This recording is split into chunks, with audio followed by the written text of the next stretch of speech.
उन्होंने हमेशा आगे बढ़कर काम किया। मैं अजीत पवार जी के परिवार के प्रति संवेदना व्यक्त करता हूं। जिन साथियों को हमने इस हादसे में खोया है, इस पीड़ा की घड़ी में हम सभी उनके परिजनों के साथ हैं। साथियों, दुख और संवेदना के इन पलों के बीच मैं यहां मौजूद आप सभी कैडेट्स का, विभिन्न मित्र देशों से आए कैडेट्स और ऑफिसर्स का अभिनंदन भी करूंगा। इस बार भी यहां बहुत बड़ी संख्या में गर्ल्स कैडेट्स आई हैं। मैं उनका विशेष रूप से अभिनंदन करता हूं। साथियों, एनसीसी एक ऐसा संगठन, एक ऐसा आंदोलन है जो भारत की युवा शक्ति को आत्मविश्वासी बनाता है, अनुशासित बनाता है,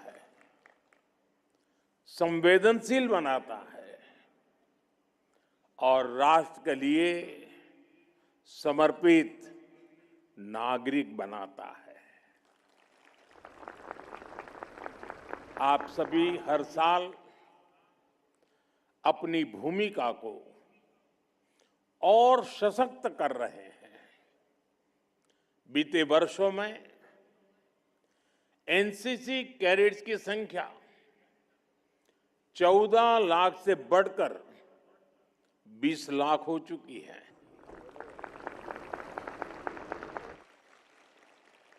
खासकर हमारे बॉर्डर एरियाज में, कोस्टल एरियाज में एनसीसी कैडेट्स की संख्या में काफी वृद्धि हुई है। मेरे युवा साथियों, एनसीसी युवाओं का मंच है और इस मंच पर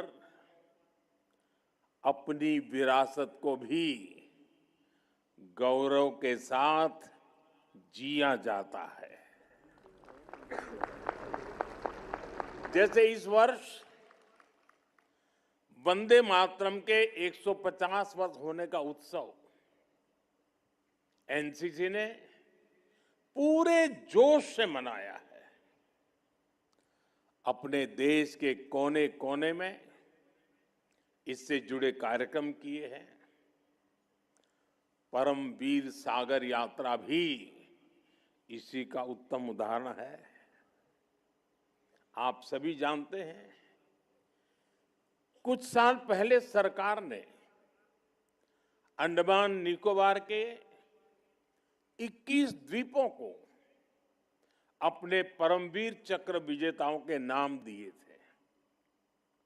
इसके पीछे राष्ट्र नायकों को सम्मान देने का जो भाव था, उसको आपने अपनी सेलिंग एक्सपीडिशन से आगे बढ़ाया है। इसी तरह लक्षद्वीप में द्वीप उत्सव के माध्यम से आपने सागर, संस्कृति, प्रकृति सबको एक साथ सेलिब्रेट किया है। साथियों, एनसीसी ने इतिहास को स्मारकों से निकालकर जन जन के हृदय में जीवंत बनाया है। आपने बाजीराव पेशवा की वीरता,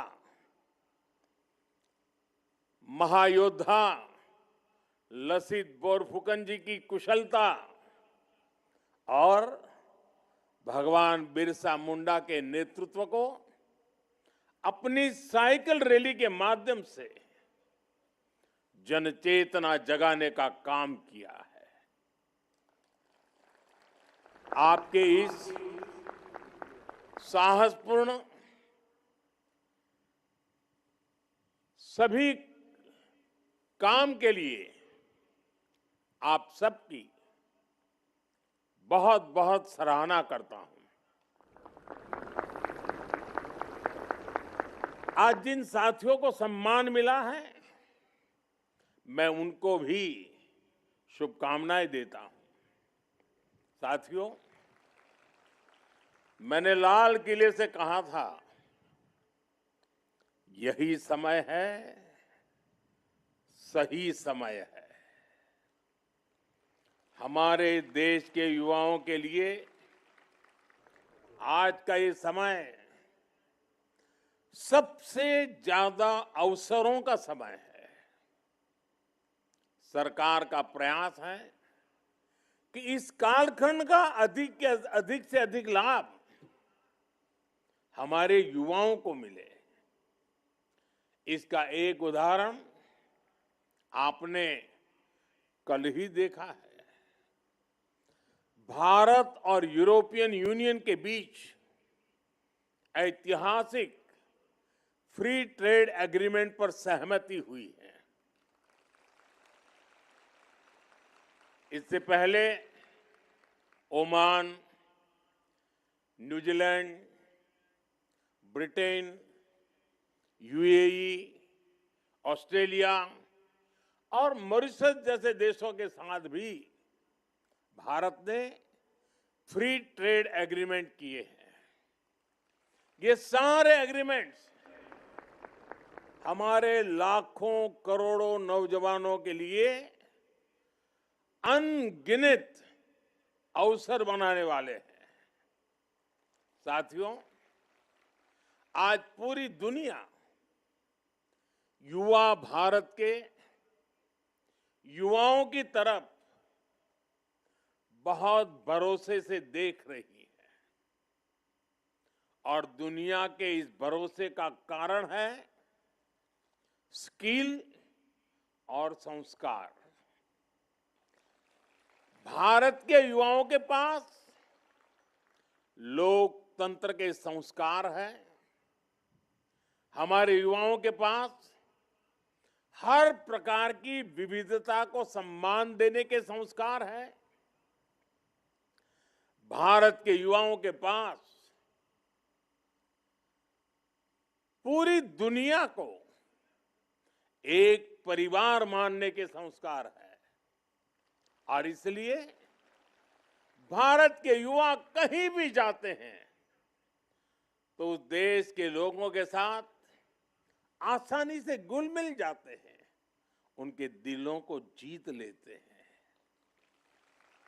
हम अपने सामर्थ्य से उस देश के विकास में मदद करते हैं। यही हमारे संस्कार है, यही हमारा स्वभाव है। मातृभूमि के प्रति अपार श्रद्धा और कर्मभूमि के प्रति अप्रतिम समर्पण, ये हमारी विरासत है। साथियों, मैं दुनिया भर के लीडर से जब बात करता हूं और उस बातचीत के आधार पर मैं कहता हूं और पूरे दावे के साथ कह सकता हूं, भारत के युवा जितने परिश्रमी होते हैं उतने ही उत्तम प्रोफेशनल भी होते हैं और इसलिए भारत के युवाओं की बहुत डिमांड रहती है। जैसे गल्फ देशों में देखिए, लाखों लोग इतने सालों से वहां काम कर रहे हैं। हमारे जो डॉक्टर्स हैं, इंजीनियर्स हैं, वे कितने ही देशों में शानदार हेल्थ केयर सिस्टम, शानदार इंफ्रास्ट्रक्चर, ये सब कर रहे हैं।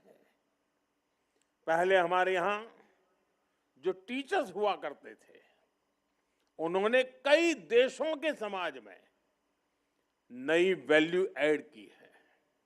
साथियों, दुनिया में उनके इस कंट्रीब्यूशन के साथ हमारे देश में युवाओं के जो अचीवमेंट्स हैं उन्हें भी पूरी दुनिया सराह रही है। इन युवाओं के कारण ही भारत दुनिया में इंफॉर्मेशन टेक्नोलॉजी की बैकबोन बन गया है और अब इन्हीं नौजवानों की शक्ति से स्टार्टअप में, स्पेस में, डिजिटल टेक्नोलॉजी में, हर डोमेन में एक नया रिवॉल्यूशन शुरू हुआ है।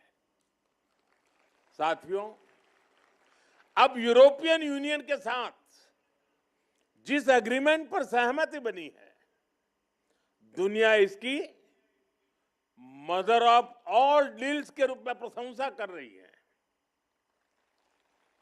इसको दुनिया के लिए एक गेम चेंजर डील बताया जा रहा है। ये एफटीए आपके लिए फ्रीडम टू एस्पायर है। ये एग्रीमेंट दुनिया की 1/4 जीडीपी और 1/3 ग्लोबल ट्रेड को रिप्रेजेंट करता है। साथियों, यूरोपियन यूनियन यानी दुनिया के 27 देशों के साथ भारत का ये एग्रीमेंट हुआ है। इसका फायदा भारत के स्टार्टअप्स को होगा। भारतीय स्टार्टअप्स की फंडिंग और इनोवेशन इकोसिस्टम तक पहुंच और आसान होगी। इस समझौते से हमारी क्रिएटिव इकोनॉमी को film, gaming, fashion, digital content, music और डिजाइन को भी बहुत फायदा होगा और साथ ही भारत के नौजवानों के लिए रिसर्च और एजुकेशन से लेकर आईटी और अन्य प्रोफेशनल सर्विसेज में भी अनगिनत नए अवसर बनेंगे। साथियों, इस एग्रीमेंट को मदर ऑफ ऑल डील्स इसलिए भी कहा जा रहा है क्योंकि ये बहुत व्यापक है, बहुत गहरा है, नई नई ऊंचाइयों को छूने वाला है और फायदों की लिस्ट तो बहुत बड़ी है। इससे आत्मनिर्भर भारत अभियान को गति मिलेगी।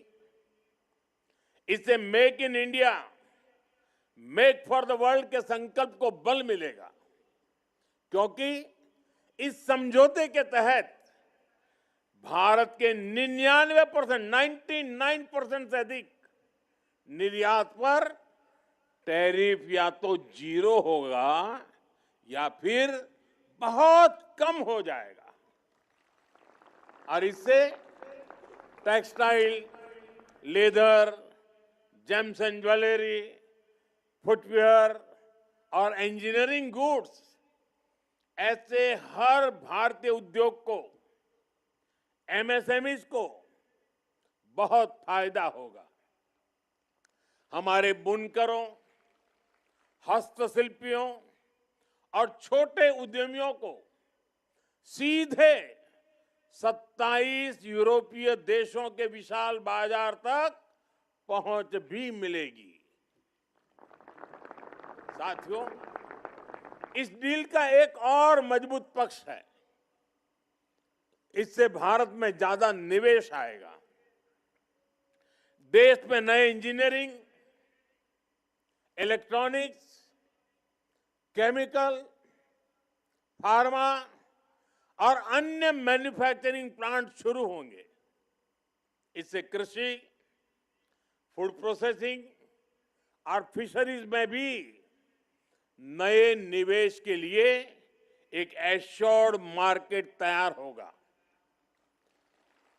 ये किसानों, मछुआरों और ग्रामीण युवाओं के लिए बहुत बड़ा अवसर है। मेरे युवा साथियों, ये एफटीए भारत के युवाओं को सीधे यूरोप के जॉब मार्केट से जोड़ता है। विशेष रूप से engineering, green tech, design, logistics और एडवांस मैन्युफैक्चरिंग में अनेक अवसर बनेंगे। इसका मतलब है कि भारत के युवाओं के लिए, आपके लिए 27 देशों में नए नए अवसर खुल रहे हैं। साथियों, इन सभी वैश्विक अवसरों को सरकार व्यापक रिफॉर्म से और व्यापक बना रही है।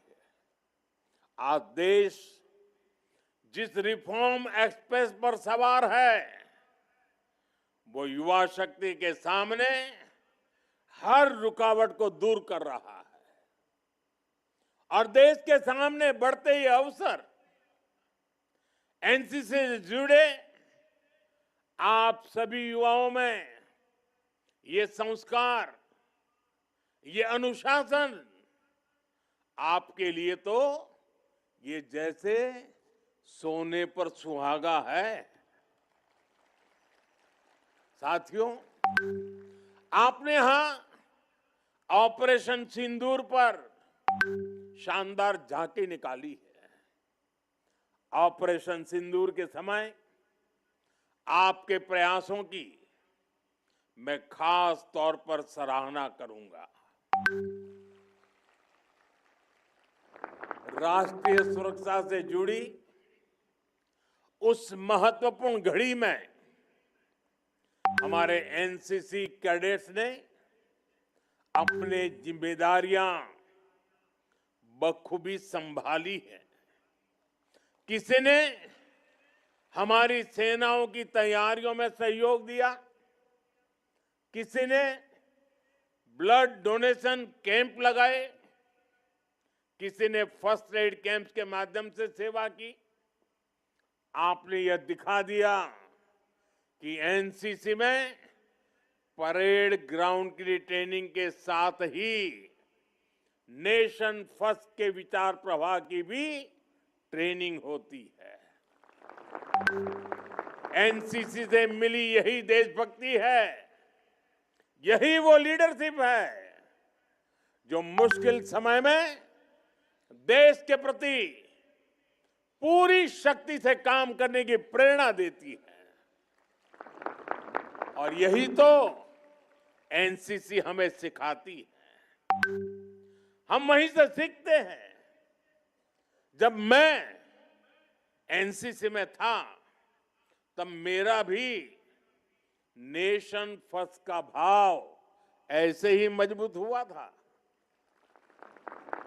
और आज मैं आपको भी एनसीसी में यही सीखते देख रहा हूं, गर्व अनुभव कर रहा हूं। साथियों, ऑपरेशन सिंदूर ने भारत के सामर्थ्य को, हमारी सेना के शौर्य को एक बार फिर से स्थापित किया है।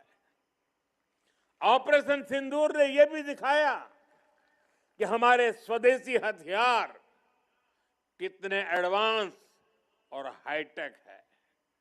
साथियों, आजकल के आधुनिक युद्ध में युवा कौशल की भूमिका बहुत बढ़ गई है।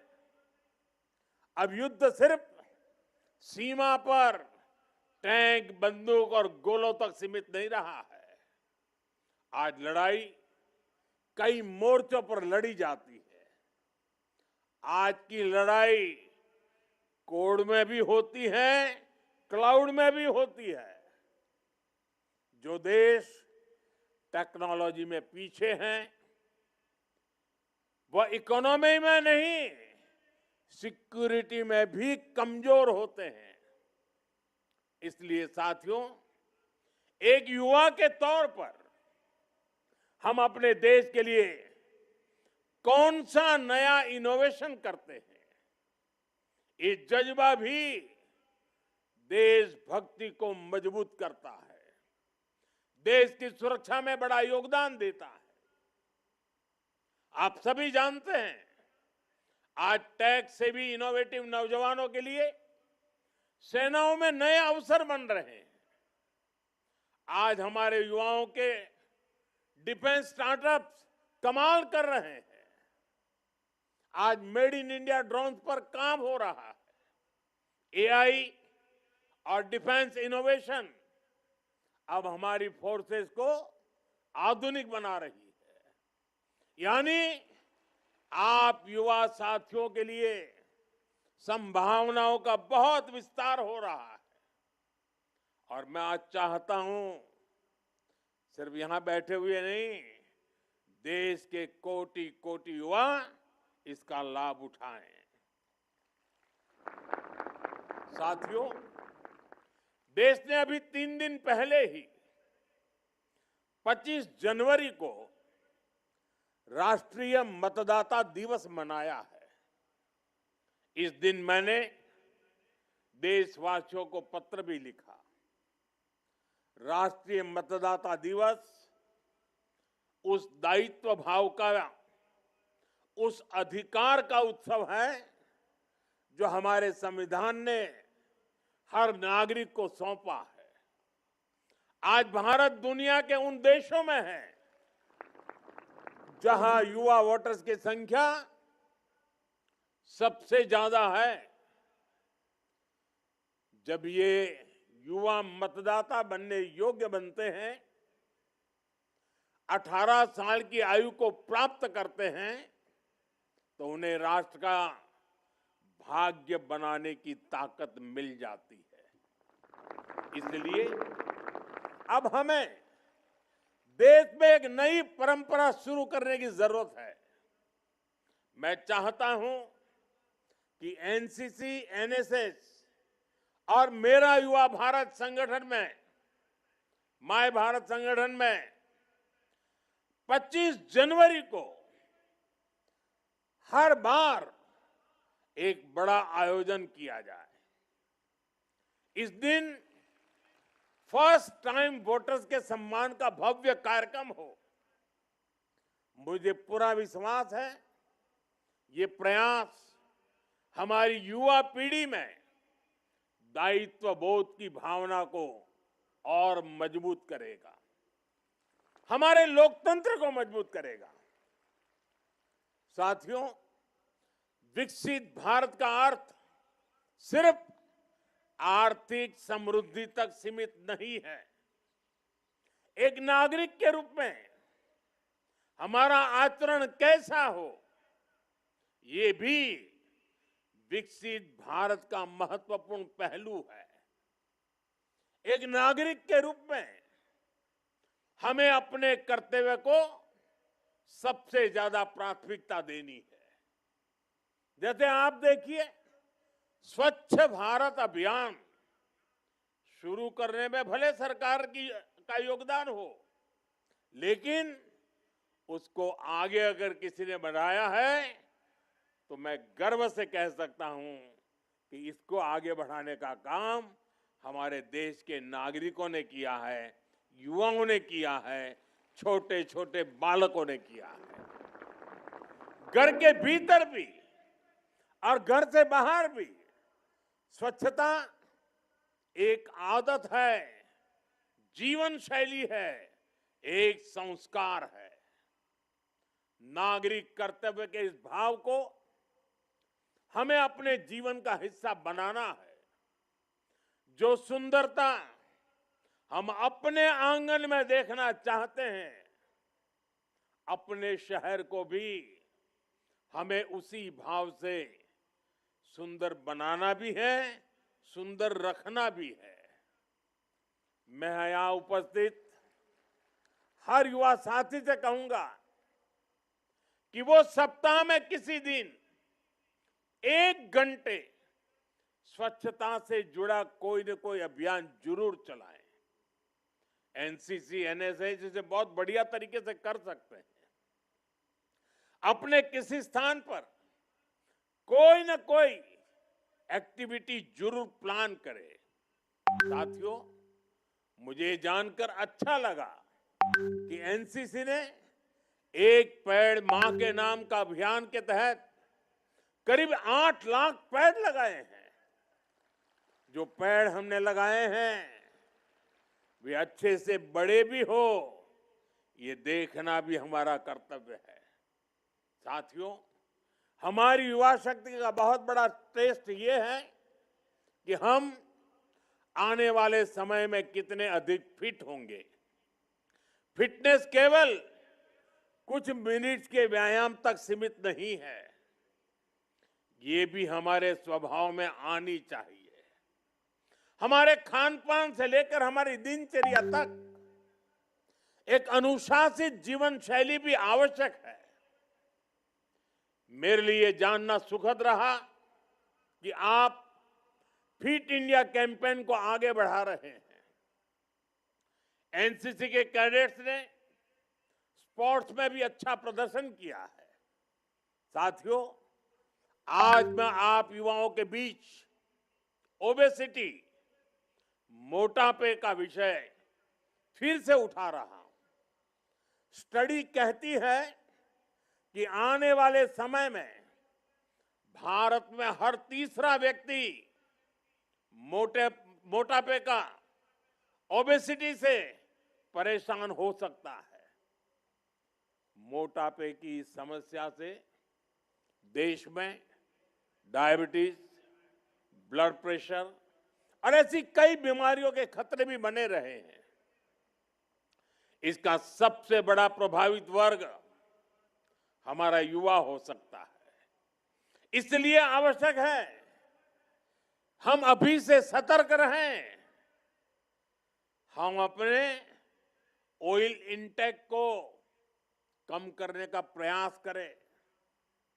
मैंने कुछ समय पहले खाने में तेल की मात्रा 10% कम करने का आग्रह किया था। आज आप सभी युवाओं से मैं फिर वो आग्रह दोहराऊंगा। साथियों, एनसीसी आपको सिर्फ कदम ताल नहीं सिखाती, ये संगठन आपको एक नागरिक के तौर पर जिम्मेदारी के साथ जीना सिखाता है। यहां आप वो स्किल्स, वो वैल्यूज सीखते हैं जो आपको एक बेहतर नागरिक बनाने में मदद करती है। आपको गणतंत्र दिवस समारोह में जो अनुभव मिलते हैं वो आपके व्यक्तित्व को और निखारते हैं। आप जीवन की हर परीक्षा में सफल हो, विकसित भारत के निर्माण में आपका योगदान निरंतर निखरे। आप सभी को बहुत बहुत शुभकामनाएं। भारत माता की, भारत माता की। और देश जब आज वंदे मातरम 150 में लीन हो चुका है, तब आइए वंदे वंदे वंदे वंदे वंदे वंदे वंदे वंदे वंदे वंदे वंदे वंदे। बहुत बहुत धन्यवाद। आपके अत्यंत ऊर्जावान और बहुमूल्य शब्दों के लिए अत्यंत आभारी हैं और राष्ट्र के लिए आपके हर सपने को हम एनसीसी के सभी सदस्य पूरा करने का हर संभव प्रयास करेंगे। अब राष्ट्रगान होगा। आप सभी से अनुरोध है कि कृपया सम्मान पूर्वक खड़े हो जाएं। राष्ट्रगान के बाद 3 बार भारत माता की जय पुकारी जाएगी। जन गण मन अधिनायक जय हे भारत भाग्य विधाता। पंजाब सिंध गुजरात मराठा द्राविड़ उत्कल बंगा। विंध्य हिमाचल यमुना गंगा उच्चल जलधि तरंगा।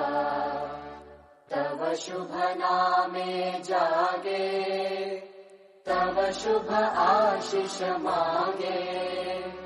गाहे तव जय गाथा जन गण मंगलदायक जय हे भारत भाग्य विधाता। जय हे जय हे जय हे जय जय हे